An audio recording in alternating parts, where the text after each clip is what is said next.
quadro de entrevistas, nós vamos conversar com o advogado e jornalista Thiago Giacomo para falar sobre o mau uso das redes sociais virtuais no ambiente de trabalho. Aguardamos você!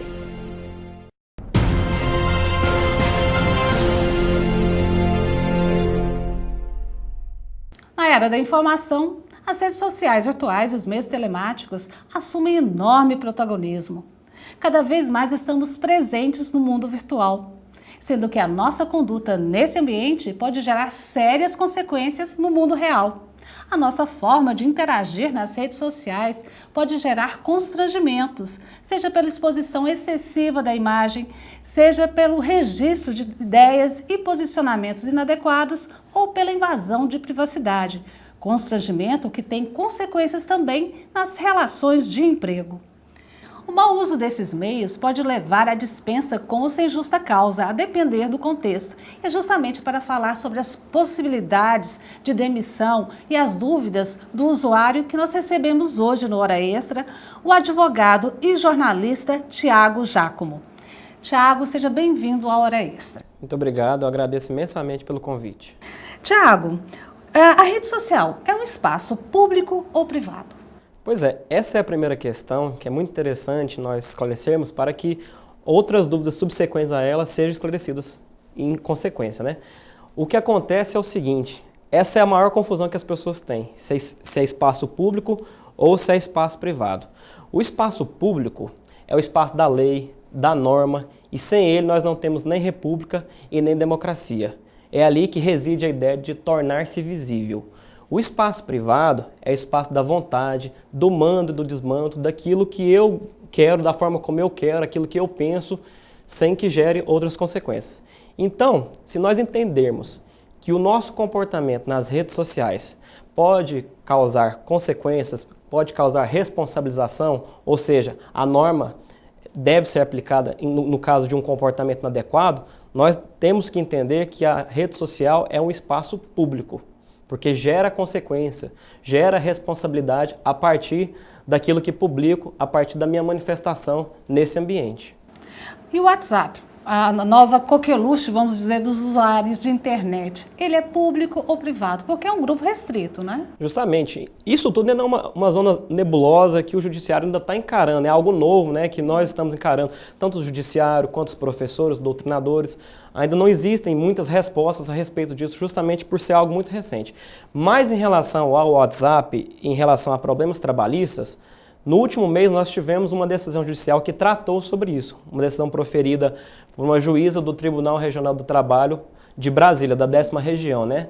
Em que uma empregada, ela criou um grupo no WhatsApp para ela e os colegas dela falarem do ambiente de trabalho, da empresa, do contexto do trabalho, né? E o empregador tomou conhecimento daquela conversa, daquelas publicações nesse grupo do WhatsApp e dispensou essa empregada por justa causa, por entender que aquelas publicações estavam atentando contra a honra da empresa.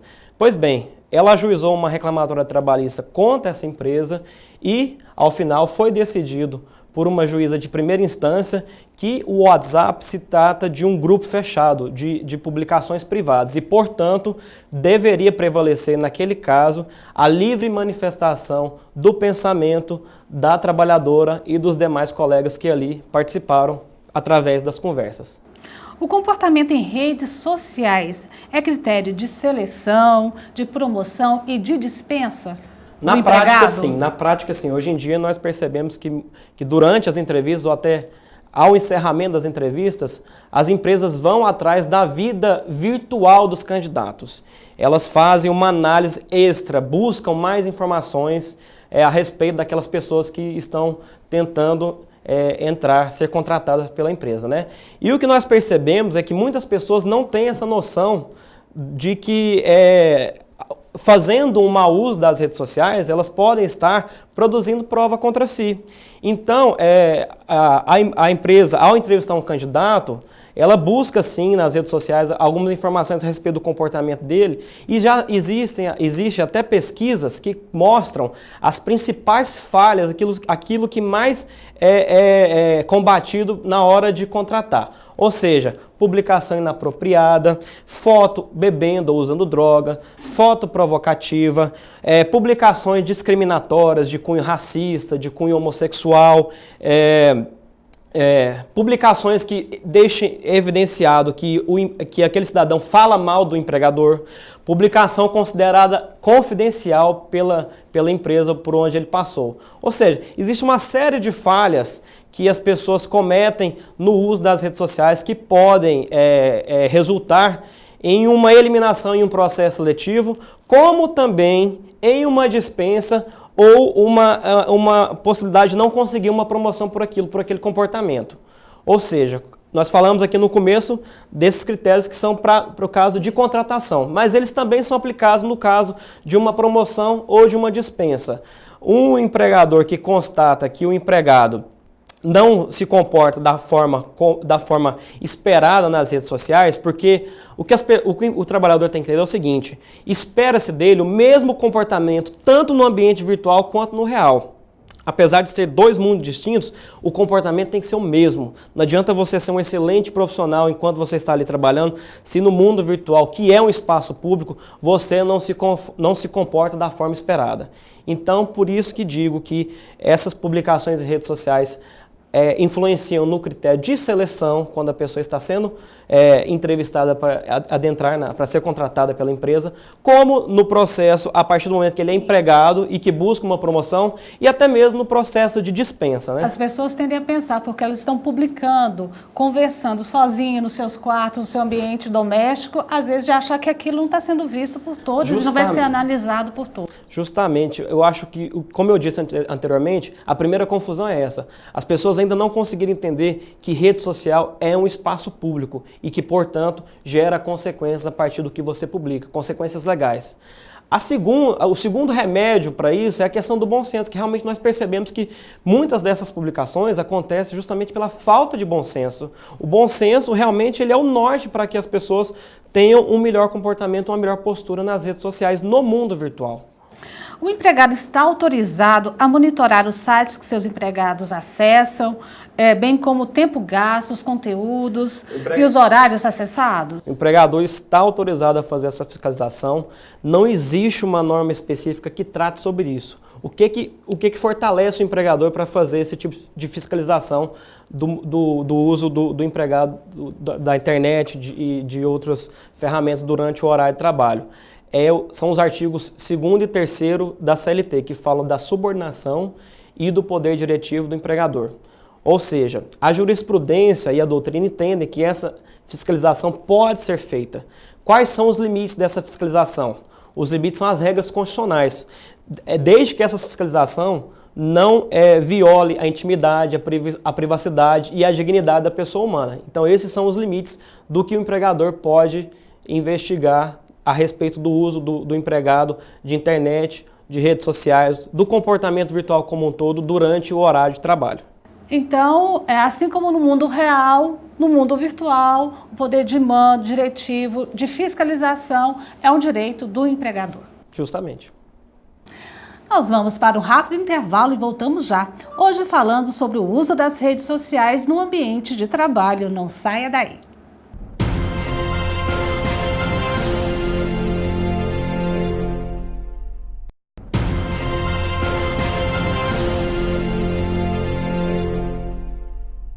Nós estamos de volta com o nosso quadro de entrevistas, hoje recebendo o advogado e jornalista Tiago Giacomo para falar sobre o uso das redes sociais no ambiente de trabalho. Tiago, você falou no bloco anterior que o empregador pode fiscalizar o empregado no uso das redes sociais, mas essa fiscalização, esse controle tem que estar previsto em contrato? É o ideal, né? Porque é muito melhor você ter uma prova documental do que de qualquer outro tipo de prova, né? Então, a orientação é que o empregador insira essa previsão, seja através de um regimento interno, seja através de uma previsão no próprio contrato de trabalho, ou seja, documente essa previsão do que será cobrado do empregado. O empregador, ele pode acessar o e-mail corporativo do empregado, fiscalizar esse e-mail? Essa questão já foi debatida e foi inclusive concluída pelo TST, o Tribunal Superior do Trabalho. E os ministros entenderam que sim, o empregador pode sim fiscalizar o e-mail corporativo. Por quê? Porque a Justiça do Trabalho entende que o e-mail corporativo nada mais é do que uma ferramenta do trabalho. Então, o empregador tem total autonomia para poder fazer essa fiscalização. E quando o empregado reclama que o salário está atrasado, isso também pode gerar justa causa? Aconteceu algo parecido com essa situação que você narrou e o caso foi julgado pelo TRT da 7ª Região, do Ceará. E um empregado, ele publicou no Facebook que estava com atraso salarial, que estava sofrendo pelo atraso salarial, né? E a empresa, ao tomar conhecimento dessa publicação, o dispensou por justa causa. Ele recorreu ao Poder Judiciário e o Poder Judiciário da 7ª Região, Tribunal Regional do Trabalho da 7ª Região, entendeu que nesse caso, aquela publicação tinha um caráter de protesto, de resignação com a condição que ele estava sofrendo com aquele atraso salarial e que não deveria ser aplicada a justa causa nesse empregado, nesse contexto. E as curtidas e comentários de um comentário assim que esteja denegrindo a imagem da empresa? Só o fato de curtir pode gerar justa causa? Também já existe julgado sobre isso, também foi apreciado no TRT da 15ª Região, São Paulo, Campinas. E o que acontece? Dois empregados, o primeiro publicou ofensas diretas ao empregador e o segundo curtiu essas ofensas, essas publicações e fez comentários que os julgadores entenderam como verdadeiras onomatopeias, ou seja, comentários que estavam incentivando ou concordando com aquelas críticas.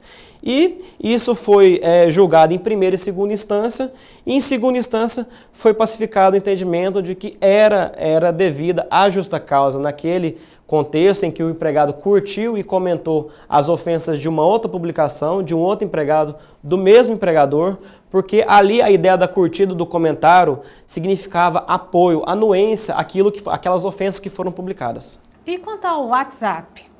Ele também passou a ser um dos meios mais utilizados, né, na vida pessoal e no trabalho. O mau uso do WhatsApp pode gerar justa causa, já que é um grupo privado, como já comentamos antes? Então, eu até escrevi um artigo sobre isso que trata da questão do WhatsApp e da justa causa. Mas quando eu falo WhatsApp, a gente pode entender como celular como um todo. O que eu quero dizer é o seguinte: o uso do celular no ambiente de trabalho pode evidenciar pelo menos 3 tipos de situações em que podem ser aplicadas as dispensas por justa causa, a depender do contexto. Quais sejam? A primeira seria no caso de desídia, ou seja, aquela pessoa que dedica muito tempo no uso do celular enquanto deveria estar trabalhando. Então o empregador, ele chama a atenção por várias vezes desse empregado de que naquele horário ele deve sim trabalhar e não utilizar o celular, e o empregado realmente não acorda, ele não se atenta para essas punições mais brandas, até que culmina numa dispensa por justa causa pela desídia, ou seja, essa insistência em dedicar um tempo em que deveria estar trabalhando, ele usa para utilizar o celular. A outra situação seria a insubordinação, que também é uma regra prevista na CLT, que é uma causa da justa causa, né, prevista no 482 da CLT. O que seria a insubordinação nesse contexto? Existe uma regra clara, o empregador deixa claro para qualquer empregado. Durante o horário de trabalho, nesse ambiente de trabalho, está expressamente proibido o uso de celular. Então isso é expresso, isso é documentado e o empregador e o empregado têm ciência dessa regra. E o empregado teima, fala, não, durante o horário de trabalho eu quero usar meu celular, eu vou usar meu celular. Seja através do envio de mensagens, usando os aplicativos, ou seja, tem aquela regra clara e ele está, então é um comportamento de insubordinação, previsto na CLT também. A outra possibilidade de dispensa por justa causa seria no caso de compartilhamento de documentos sigilosos do empregador. Que isso pode ser feito através do WhatsApp ou de outro aplicativo dos smartphones e de outros meios telemáticos, né? Quando o empregado ele viola cláusula confidencial, documento confidencial da empresa, do empregador, e divulga isso através dessa ferramenta para outras pessoas. Também pode ser aplicado à justa causa nesse contexto. As novas tecnologias, com as novas tecnologias vão surgindo novos termos, novos conceitos. E um deles é a nomofobia. O que seria a nomofobia? Nomofobia é um conceito novo, ainda não é considerado uma patologia, ou seja, uma doença, mas é algo que já está sendo estudado por médicos e por outros profissionais. O que seria a nomofobia? Seria a angústia, o sentimento de sofrimento por estar sem acesso, sem contato a celular, à internet, a redes sociais. A palavra vem do inglês, significa no mobile phobia, ou seja, sem telefone gerando fobia. Então, isso ainda não é uma doença, mas já é um comportamento que nós constatamos em vários ambientes e que está sendo estudado. Bom, para finalizar, nosso tempo acabou. Prints de telas podem ser utilizados como provas? Sim, o print é comumente chamado de print, né, que seria a reprodução daquilo que está na tela do computador, ou seja, a reprodução daquilo que foi publicado em sites ou em redes sociais. Sim. Ele pode ser uma prova documental eletrônica. A dica, que muitas pessoas, e poucas pessoas sabem disso, é que o seguinte, para evitar uma discussão a respeito dessa prova no processo judicial, a dica que eu deixo é a seguinte: transforme esse print em uma ata notorial, ou seja, formalize essa publicação através de um cartório, através de uma ata notorial, que você vai estar dando mais validade àquele documento. Ou seja, você vai até um cartório, peça ao tabelião ou ao oficial do cartório para que abra aquela publicação, para que veja aquela publicação e para que reproduza o que ali está escrito, o que ali está publicado em uma ata notorial, porque confere fé pública àquele documento. Então, a dica é para que essa prova, para que se torne mais robusta, é que seja transformada em uma ata notorial, para que tenha validade através de um cartório. Certo. Eu conversei com o advogado e jornalista Thiago Giacomo sobre o uso das redes sociais no ambiente de trabalho. Muito obrigada mais uma vez pela presença aqui no Hora Extra. Eu que agradeço o convite e estou sempre à disposição para o que precisar. Obrigada. Esta edição do Hora Extra chega ao fim. Muito obrigada pela sua atenção e até a próxima semana. Mais informações sobre o TRT de Goiás você acompanha no Facebook e no Twitter. Até a próxima semana.